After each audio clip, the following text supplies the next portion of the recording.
D'abord, je me présente, peut-être, je suis professeur de philosophie à la faculté protestante à Montpellier, mais j'habite à Nîmes, et depuis donc 8-9 ans à peu près. Par mon métier, je suis allé au Maroc, et c'est un ami de l'Institut œcuménique où j'ai enseigné au Maroc, qui est prêtre là-bas. Il m'a dit, écoute, là, j'ai 3 jeunes qui viennent d'arriver sur Nîmes, qui viennent de passer la Méditerranée, ils sont complètement perdus, est-ce que tu peux les accueillir? Et donc, il m'a donné leur numéro de téléphone. Parmi eux, il y avait 2 autres. C'est Pauline, mon filleul. Les 2 autres sont restés longtemps. Je les ai tout de suite accompagnés pour avoir des vêtements à la PA, et puis à la médiathèque, Carré d'Art, où ils ont été merveilleusement reçus. J'ai beaucoup apprécié l'accueil qu'ils ont reçu au Carré d'Art. C'est vraiment très chaleureux. Vraiment des gens de la médiathèque. Et alors, je dois dire tout de suite que c'était très précieux pour moi parce que je sentais que c'était pas une situation dans laquelle j'étais tout seul face à un truc complètement dans lequel il y en avait d'autres. Donc, il y avait ce côté partage d'expérience, et ce côté conseil. Il y a vraiment beaucoup d'appui qu'on trouve sur le site, et puis qu'on trouve par les amitiés, que les réunions éventuellement, je n'ai pas suivi beaucoup, mais 2 ou 3. Voilà, donc ça a été vraiment, je pense, pour moi, un vrai appui. D'une certaine manière, c'était la relation de fait qui s'était établie entre nous avec ces garçons.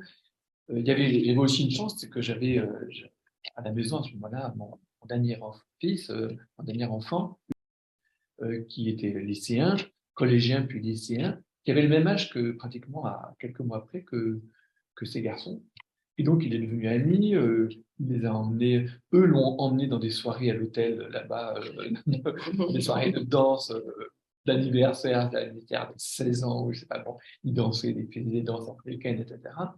Lui aussi, il l'a emmené, et puis finalement, donc, 2 d'entre eux sont partis là, à Chartres, l'autre plutôt à Perpignan, etc. Donc, on les a un peu perdus de vue. Longtemps, puis il y en a d'autres qui se sont un petit peu accrochés, mais j'ai pas pu faire, ils étaient loin, j'ai pas pu faire ce que j'ai fait pour ça. Donc, c'est vraiment, on l'a emmené en vacances. C'était très bien pour lui, parce que ça lui ouvrait complètement l'esprit. Donc, par ce garçon qui avait fait tout ça, et donc, visiblement beaucoup parlé entre eux. Je pense qu'on a appris des choses que c'est pas dit tout de suite. Il y avait ce mystère de ce voyage terrible que c'est fait à travers. Il vient de Guinée, il avait traversé le Mali, il avait traversé le Sahara, il avait passé la frontière marocaine d'Algérie vers le Maroc très difficilement. Le temps au Maroc, qui a duré, je pense, une année, a été très dur. Quand il en parle, je sais pas pourquoi, il y a des moments où il raconte pas, il m'a pas du tout raconté, mais les larmes commencent à couler, et visiblement il a des amis qu'il a perdus au cours de cette traversée. Puis finalement, le prêtre, dont je parlais tout à l'heure, leur a appris à nager, leur a appris des dérives un certain nombre de métiers, de mécanique. Pour moi, c'est quelqu'un de très organisé, étonnant. C'est incroyable ce prêtre, ce qu'il a fait. Donc c'est magique. Il sait très bien nager. D'abord, c'est un enrichissement pour toute la famille. Et puis alors, oui, extrêmement. Je pense que c'est très général parce que c'est des gens qui ont courage, mais en même temps une dignité. Et donc, si je restais une semaine sans le rappeler parce que j'étais sous l'eau, juste disponible, mais jamais insistant, quoi. Jamais insistant. Et puis j'ai bien vu qu'il y a eu des moments où justement il y avait une chambre libre là, etc. Et non, non, non, il a tenu à être autonome, à tout faire par lui-même, etc. 2 ou 3 fois, j'ai un peu soutenu un petit peu financièrement, mais en gros, globalement, il était extrêmement autonome. Alors, avec la paroisse protestante de Nîmes, pour vous dire, c'est parce qu'il y a quand même des solidarités ensemble pour lui payer un camp de ski, parce qu'ils sont partis en camp de ski, ils sont partis ensemble, ils ont fait du ski. Wow, super. La 2e année, je crois, voilà, c'est bien ça. Voilà, mais il a fait aussi des entraînements avec les militaires, etc. Donc ça, c'est des choses dans lesquelles j'ai vu je veux rentrer dans l'armée française. Quand il est arrivé en disant, je veux faire de la mécanique et du théâtre. Et c'était pas mal parce que ça donne tout de suite l'ampleur à la fois de son réalisme et en même temps de son rêve.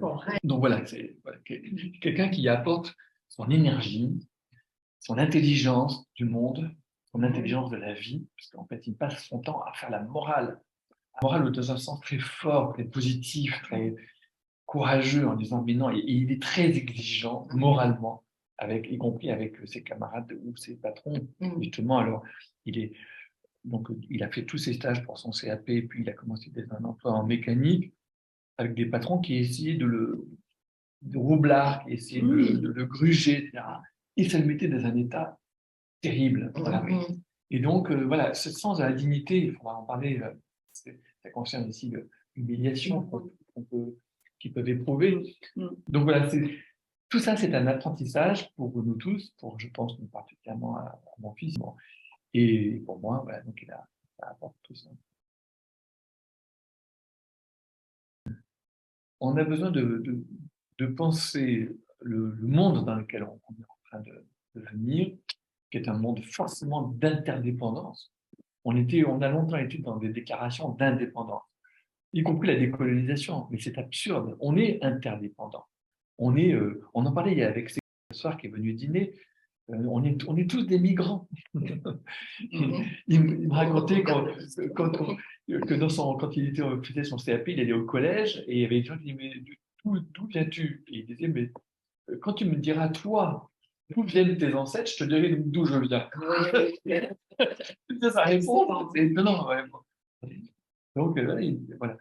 Donc voilà, on est tous interdépendants, on est tous des colons, si je peux dire. Voilà, dans un sens écologique du terme, si vous voulez. Donc il faut avoir cette modestie d'accepter d'être des hôtes dans les deux sens du terme. C'est-à-dire on est accueillis, on a tous été accueillis à tour de rôle et accueillants à tour de rôle. Et donc cette hospitalité, c'est pas seulement une hospitalité physique, matérielle. Je pense que nos sociétés sont quand même on pense notre quota d'accueil en fonction de critères matériels, quoi, ça va coûter combien, ça coûte... En fait, la vraie hospitalité, il y a une hospitalité primordiale, qui est d'abord une hospitalité narrative, l'hospitalité parlante. Ils ont besoin de raconter quelque chose, nous, on a aussi besoin de leur parler. On a besoin d'une écoute et d'une parole mutuelle. C'est vraiment essentiel. Et donc là, c'est dans ce moment de l'hospitalité narrative, dans la conversation, que on élargit son point de vue, on découvre qu'il y a d'autres points de vue sur le monde, et d'abord on découvre qu'on n'est pas juste l'arche de Noé dans un monde en perdition, et on peut vivre ailleurs, etc. Et pourquoi est-ce que nous, on se fait touriste, on pourrait aller ailleurs, et eux, ceux d'ailleurs, ne pourraient pas venir chez nous, rien que comme touristes. Tout de suite, c'est le soupçon. De toute façon, ils sont là, c'est uniquement intéressés. Donc, voilà, je crois qu'on a vraiment beaucoup à apprendre. D'abord, ce livre sur l'humiliation, je ne l'ai pas spécialement pensé par rapport à ça, mais c'est vrai qu'en voyant un certain nombre de choses qui sont arrivées à mon là, je me suis dit, mais là aussi, c'est une question centrale. Il y a une question centrale parce qu'il y a l'histoire de l'humiliation, des peuples qui ont été asservis, d'un rapport écrasant des forts aux faibles. Parce que le propre de l'humiliation, c'est que l'humiliation fait taire. Elle bâillonne, elle rend muet.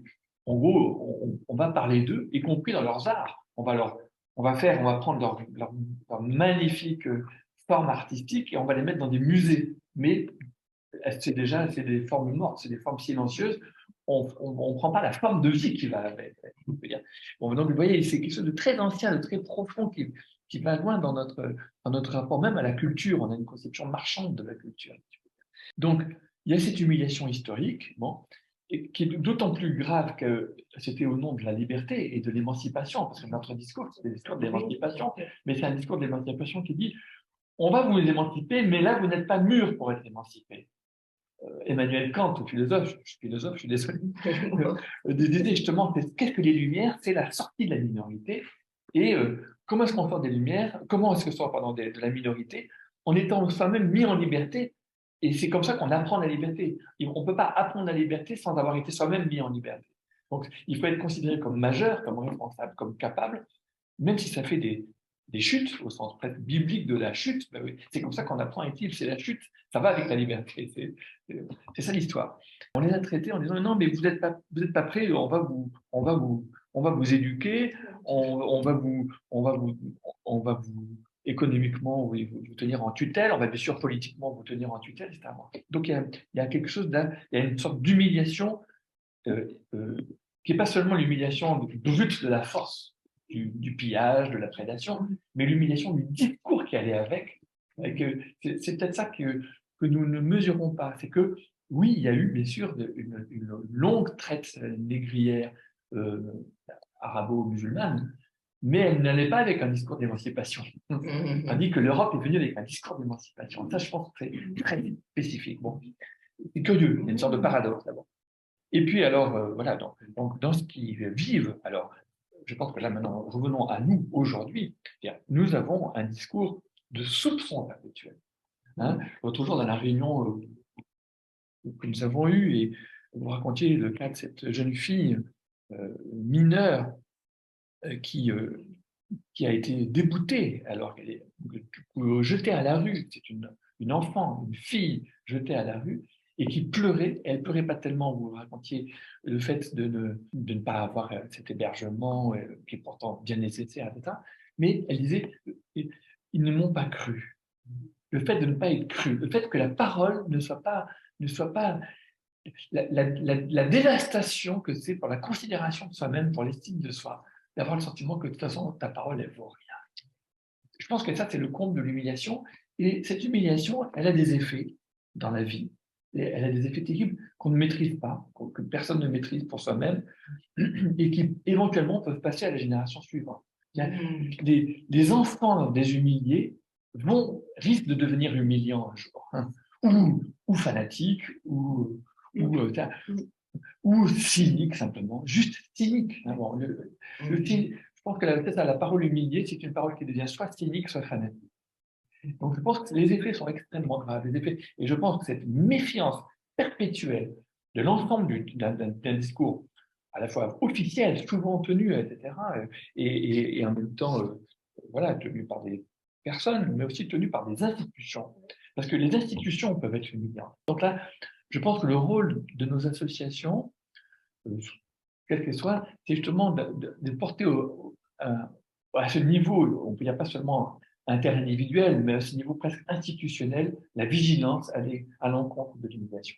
Je pense qu'en fait, si repensons au thème de l'hospitalité, je pense qu'il y a deux niveaux de l'hospitalité. Il y a une hospitalité éthique, on peut dire morale, immédiate.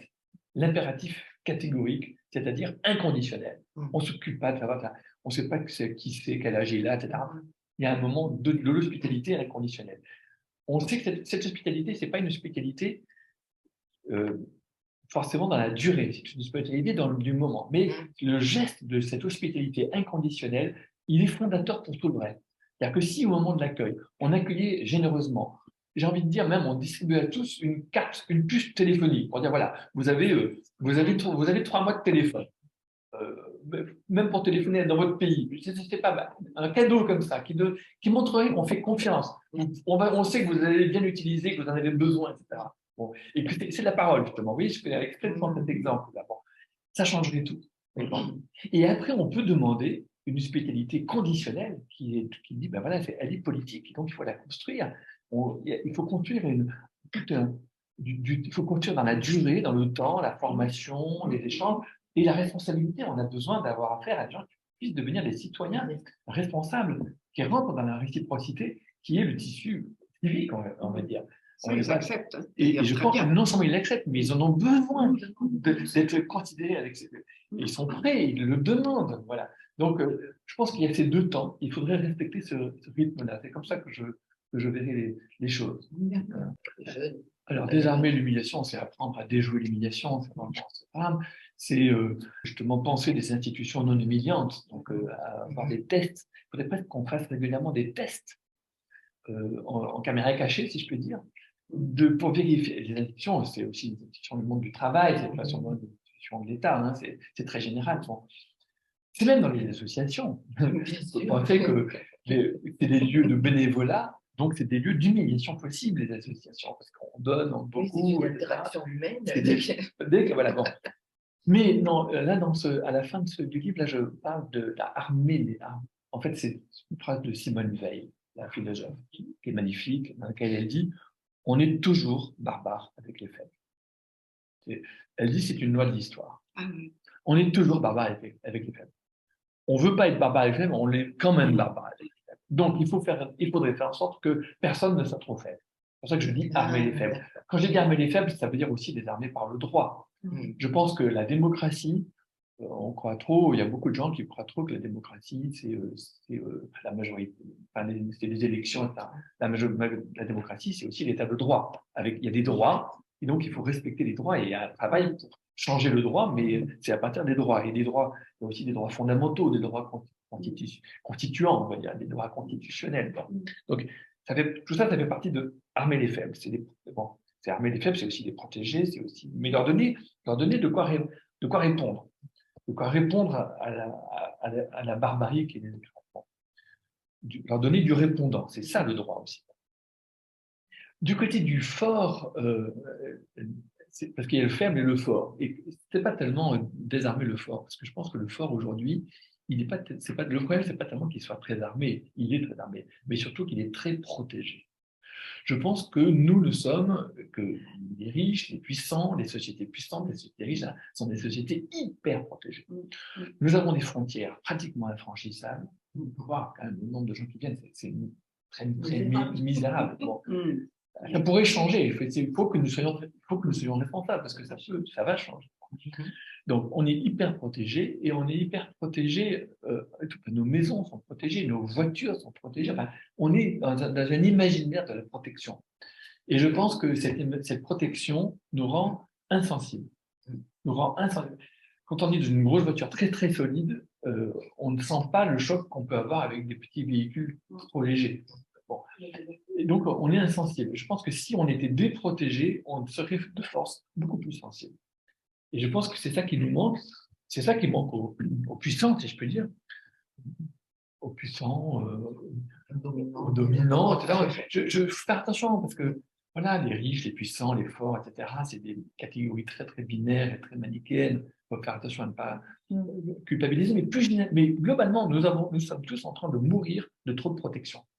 Et qui nous rendent incapables de sentir ce que nous faisons. Et je pense qu'on a besoin, nous avons besoin, c'est un besoin vital, c'est un besoin biologique, si je peux dire, un besoin écologique de nous déprotéger pour mieux sentir ce que nous faisons. Donc il faudrait qu'il y ait dans chaque institution une interface avec des associations qui servent de parois de sensibilité, de lieux de sensibilisation, de sensibilité, de lieux critiques, de lieux dans lesquels l'institution accepte la critique de manière positive, de manière constructive, de manière, etc. Et ça manque. C'est la démocratie. Oui, mais sinon on casse le thermomètre. Hein. C'est ça qu'on fait. Oui. En cassant les associations qui ont ce rôle de vigilance, on casse le thermomètre. Après, ça peut péter parce qu'on n'aura pas pris la température. Ça sera muré dans une insensibilité. Je dirais trois choses. La première, c'est que il y a une évolution qui est peut-être aussi une évolution du champ politique. C'est-à-dire, en fait, il y a une pression depuis maintenant 40 ans du Front National, des idées du Front National sur le champ politique français, qui est constante et qui peu à peu a fait évoluer tout le monde, quoi. Ensuite, il y a aussi peut-être une évolution presque technique, c'est le fait que tout se professionnalise et donc tout se segmente et que donc à chaque guichet, on a affaire qu'à une chose. Et c'est une des formes de la protection. C'est-à-dire, on veut dire, moi je te prends uniquement sous l'autre, ça ne me concerne pas. Et donc, cette segmentation professionnalisante, dans laquelle du coup les associations un peu généralistes d'ailleurs, sont largués parce que s'il y a une association plus spécifique et plus professionnelle, c'est eux qu'on va choisir, éventuellement c'est eux qu'on va choisir comme interlocuteurs. Oui, mais du coup, on va perdre la sensibilité holistique d'ensemble de la personne avec tout ce qu'elle est. Voilà. Il n'y a plus d'endroit où c'est la personne. Alors, autrefois, moi, il y avait peut-être justement des églises où il y avait un rapport un peu global à la personne. Bon, comme les églises sont en chute libre, bon, il y a plus de lieux de ce genre. Bon, justement, peut-être il faudrait les voir justement dans les mosquées s'il y a pas. Comment ça se passe? Mais je pense pas que ce soit la mosquée. Il va se passer d'autres choses justement. La troisième chose que je veux dire, c'est que il y a de beaux restes. Un des problèmes de l'accueil, c'est que justement nous avons une norme de la vie bonne, de la vie réussie, dans laquelle il faut avoir ça, ça, ça, ça, ça, ça. Et si on dit, bah, il faut tout ça, eh bien, on peut accueillir combien de personnes? Bien sûr, pas grand monde. Quand je vois que la Turquie, pays où j'ai habité, pays avec le régime duquel je suis, si je peux dire, en froid, évidemment, ben, il n'empêche qu'ils ont accueilli 4 millions de réfugiés, voilà, et ils l'ont fait. Et alors, ils l'ont fait, mais est-ce qu'ils les ont donné toutes ces normes? Ça? Non. Ça veut dire qu'il faut aussi qu'on accepte aussi de changer de normes de la vie bonne. Et je pense que c'est ça qui va se passer. C'est que on a un idéal. Si on pratiquait tous les droits, droit A, etc., déjà, on fait banqueroute totale. L'État fait banqueroute. Parce que les droits ne sont pas appliqués, sinon l'État ne pourrait pas payer les droits qui ont été énoncés par nos députés. Si vous voulez. Bon, vous voyez, j'ai envie de dire, ça correspond on a une conception hyper normée et hyper exigeante des conditions de la vie digne. En fait, la vie digne, elle est ailleurs. Et ça, je crois que c'est très important. Et je pense que c'est ça qui va se passer. En fait, on va en rabattre on va changer d'imaginaire de la vie bonne. On va changer d'imaginaire de la vie réussie, des conditions, etc. Il y a des choses qui vont rester très importantes. Je pense que l'éducation, c'est très important, la santé, c'est très important. Mais que, voilà, il y a des choses qui vont changer et dans notre imaginaire. Et que du coup, on va être presque sans nous en apercevoir, être capable d'accueillir plus simplement parce que nos normes vont changer. Là, on s'est habitué depuis 40 ans, 50 ans, c'est tout nouveau, avoir des bâtiments tout neufs, à avoir des voitures toutes neuves, etc. Mais plus rien n'est vieux dans nos sociétés que nous.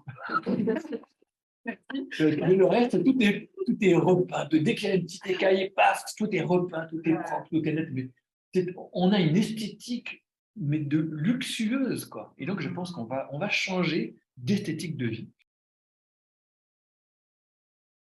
On va s'appauvrir un peu, ça va nous faire du bien. On va avoir plus, on va désirer plus de sobriété. Et d'une certaine manière, voilà, je pense que ça va nous permettre voilà, de déconstruire cet imaginaire de la protection, avec toutes les conditions de protection qui sont des conditions très luxueuses, et ça va nous permettre de partager. Et de trouver notre plaisir dans le partage, et non pas dans la protection.